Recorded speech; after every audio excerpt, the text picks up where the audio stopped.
Florida 19. That's what they're going to call it pretty soon. I don't see a way forward for the MLB. And what I hate the most about it right now is, it's a 60-game season at best, right? Some of these teams, it doesn't look like they're going to make it through 60 games, but they're doing goofy shit that, to me, ruins the game. They're doing a ghost runner on second. They're doing 7-inning doubleheaders like it's Little League now. And to me, it's just kind of like, what are we risking here? There's no fans. There's no excitement, to your point, right? And I was giving you some shit for it, but there is some truth to that it's not the same, right? It's not the same product as usual. Everyone's kind of nervous. Everyone's kind of waiting for the other shoe to drop and say, okay, well, when are they going to fucking cancel this thing? Right. So it's hard to get invested in something when you know that it's very possible that in a week it's going to be gone again, right? So, it's hard to dive into it. And it really makes me worried for the NFL. I was interested to hear your thoughts on that, because if baseball, relatively non-contact sport, right? Maybe that's why it's so boring to some people, I guess. But how are you going to have, NFL? You got 5 guys, 6 guys on the offensive line and defensive line breathing on each other. You got tackles up and down the field. They're not going to be in a bubble. Yeah, they're going to be traveling. So what do you think about that? You think the NFL can move forward? With the NFL, you're talking about the when you talk about contact sports, like the NFL is the epitome of contact sports. Like, you know what I'm saying? Every play you're touching somebody. Like every play. Baseball, you don't have to touch nobody for a couple of plays. You know what I'm saying? Yeah, there's a lot less touching. Exactly. So more excitement is more touching for you. It's more grown men touching each other means more excitement for Bryce Benjamin. I'm writing this down. I've got a list going. Things that excite Bryce. Men touching. Got it. Okay, continue. Sorry. Just throw that in there. You low-key sound like Trump right now. You take the words and you just spin them in your own image. No. I'm using your own words against you here. There's no spin. It's a no spin zone, buddy. That wasn't. No spin I didn't zone. make that shit up. You call baseball boring, and you say you love the NFL, and then the next thing you say about the NFL isn't the excitement and the athleticism. It's the men touching mostly. So there's a lot more. Fine. It's a lot more touching in the NFL, and I don't know how. I don't know if we're going to have a season. Like, I honestly don't know if the season for the NFL is going to take place in this year. It's like there's no like for the MLB, there's no bubble concept. I know they talked about it. I know they're saying they're just playing like Arizona and then Las Vegas and then like the teams meet up for the playoffs, whatever. Then obviously that didn't work out. So the NFL, it's the same thing. You have these teams that play in fucking huge coliseums, basically huge stadiums, and so no fans are going to be there, right? And the football is another one of those sports that, the fan interaction definitely brings another excitement, another energy to it. I could watch football even without fans. Like, I'm a football junkie, so I can go and watch like practice and like I'm good with that. You know what I'm saying? But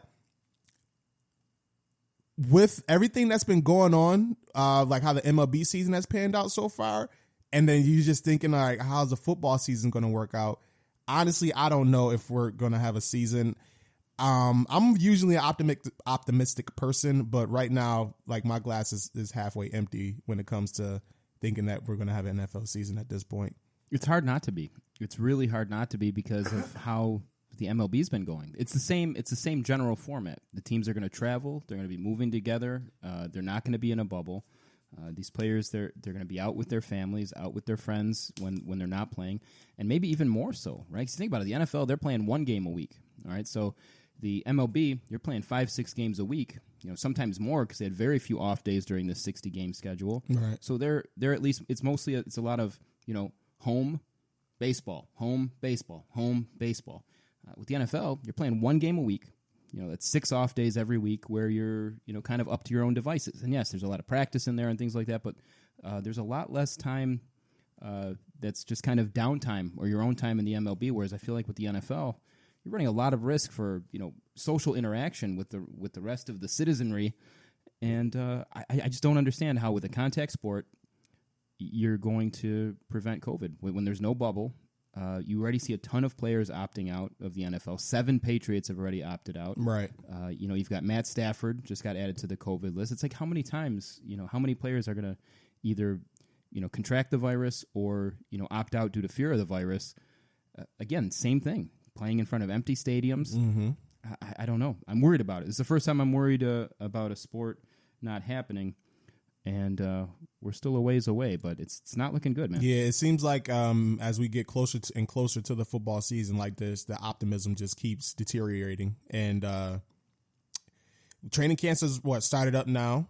I don't know, like the training camps I've been reading, I'm a Baltimore Ravens fan, but following the news there, and it's just weird protocols. And like, credit to like Baltimore, the way that they're handling things with like the COVID and checking in on players and making them take their temperatures, and they gotta check in. Like they're doing everything that they can to make sure that they're able to proceed forward, but it still doesn't seem like it's enough. It still just seems like is it worth it at this point? Well, the thing is, I mean, if you're asymptomatic for a couple of weeks, you go out, you don't have any symptoms, you're bringing COVID back into the rest of the group, you go through some kind of tackling drills or something like that, all the man touching that you want, either in practice or in game format, and then, you're spreading it, right? Yeah. And then I feel like a whole team could come down really quickly. Just like that. They're doing some, like you said, the temperatures, they're doing the questionnaires, they're going to all be wearing the face shields and things like that, but I just feel like there's no way. I mean, if you've ever seen a scrum when somebody fumbles, I mean, unless you're Cam Newton, you're diving on that ball. You know what I mean? So I don't know, man. It's gonna be really tough. And I think what happens ultimately with the MLB, I think, is going to dictate a lot of what happens with the NFL. I think they're going to take a good hard look. If a non-contact sport with very little downtime has to cancel just 3 weeks into their season or 4 weeks into the season, I think that Goodell's going to have to take a good hard look at that and see is it worth it this year. Knowing Roger Goodell, he's probably going to try to fill this season with like a fucking Madden season. Like they're just going to put Madden games like for the games that's supposed to take place. Hey, I'll tell you, esports was a pretty cool diversion. Yeah, it was during when we were completely out of sports. It was actually pretty cool. You turn on ESPN, you see an NBA 2K tournament or something. You're like, okay, it gives you that little bit of a feeling of like rooting for something again. Yeah. So it's actually kind of cool, but yeah, that's obviously not a substitute for the real thing. So I remember when they was doing the simulation tournament with like the all-time greatest Madden teams or Madden franchises one another, and I was watching the Ravens versus the Cleveland Browns game, and I legit was going fucking crazy like it was an actual game. Yeah. Like virtual Lamar Jackson's going nuts, and I'm like, yeah, let's get it, motherfuckers. It is amazing what you can get your heart invested into for some reason. I'm not shitting you. This is more of an insight into my life of a post-COVID, mid-COVID type world of where sports were at. Yeah. So they added Supermarket Sweep to Netflix. I don't know if you've ever seen that show. I'm dating myself. It's an old-ass show from the 90s. Okay. Where these people, they run around the supermarket and they're trying to throw shit in their carts to add up the most value in their carts. Yes. I was at my house because I was rooting for the blue team because I liked this lady's puffy hair because it was the 90s. So I was rooting for this lady in particular. And she had like this real tall lady with her. There was this lady. She had to be 6'7". Mm-hmm. She could have played for the Knicks for sure. I'm not sure about 90s basketball exactly, but she was huge. Yeah. And then this other lady had this big poofy 90s hair. And I got really into it. I'm in my seat cheering for this lady. Go, get the hams in the cart. Get the hams in the cart, They're worth $17. Get them. And it's like, what am I doing right now? Like, this is how much I missed actual sport.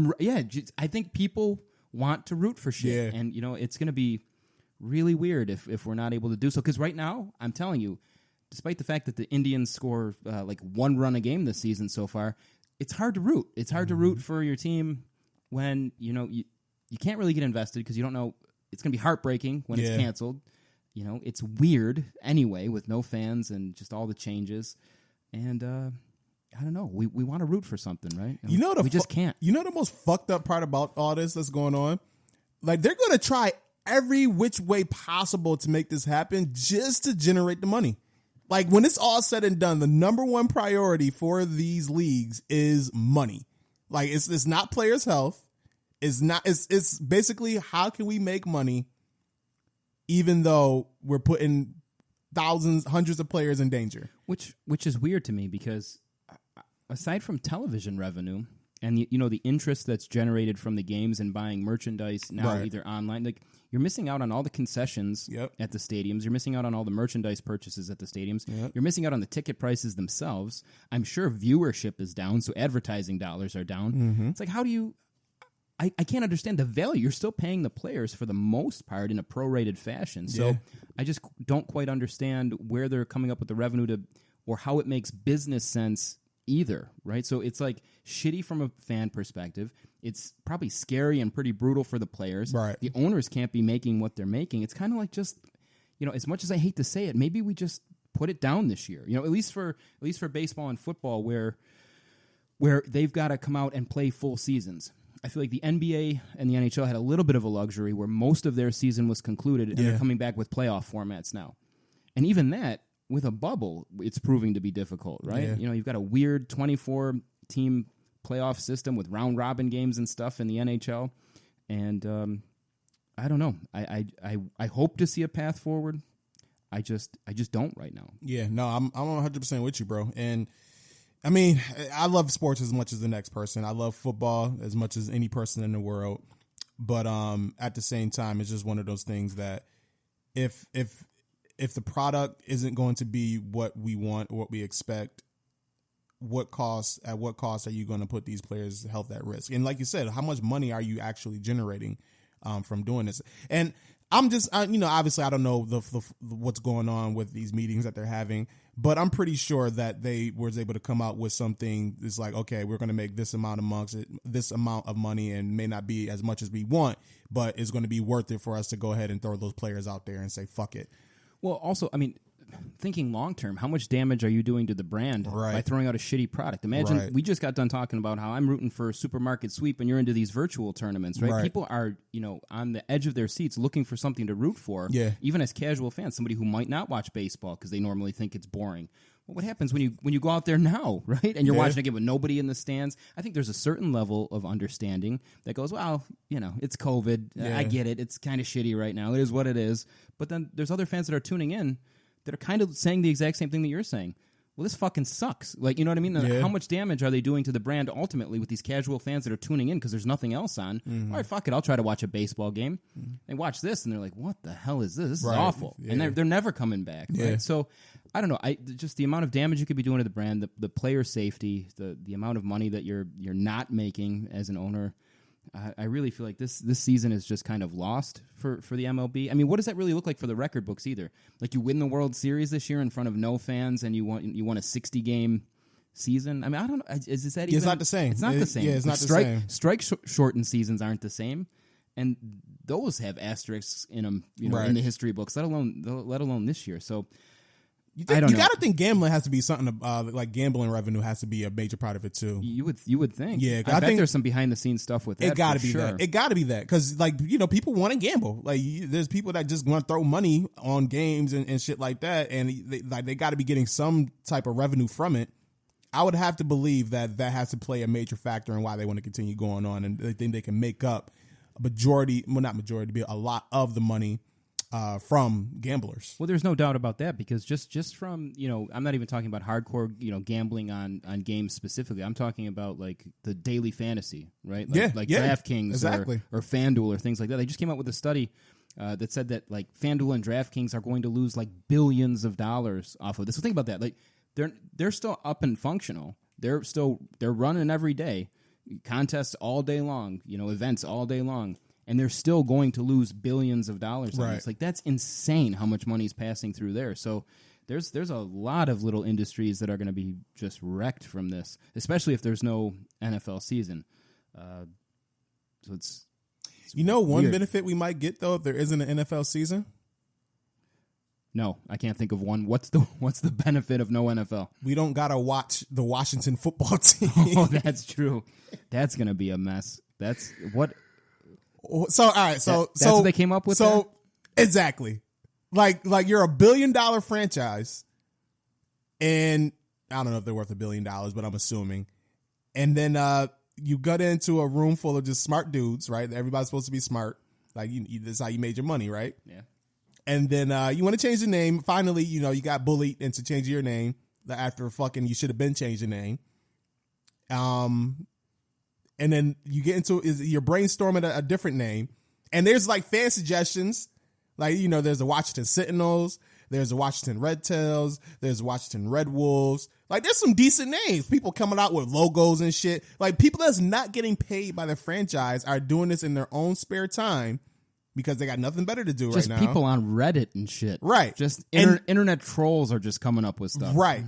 And then you come out with the announcement, we made a decision. From this date forward,